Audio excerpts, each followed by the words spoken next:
saya punya exhaust ni dah rosak teruk lah. Kalau kita tengok ni dah berlubang. Saya cuba tampal. Tapi kali ni saya nak tukar exhaust ni kepada exhaust yang ada di pasaran.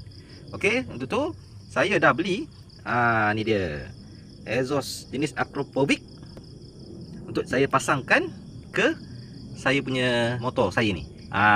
Okey, kita akan cuba buka exhaust ni dan kita akan pasang exhaust baru yang dibeli tadi, Acropovic, dan kita ada connector. Ya, connector kita akan masukkan begini, dan tadi kita ada panggil gasket, ya. Gasket kita akan masuk dan kita akan pasang dia begini. Oh, nampak handsome. Okey. So, okey, untuk tu kita perlukan 12 mm, 12 mm pembuka skru.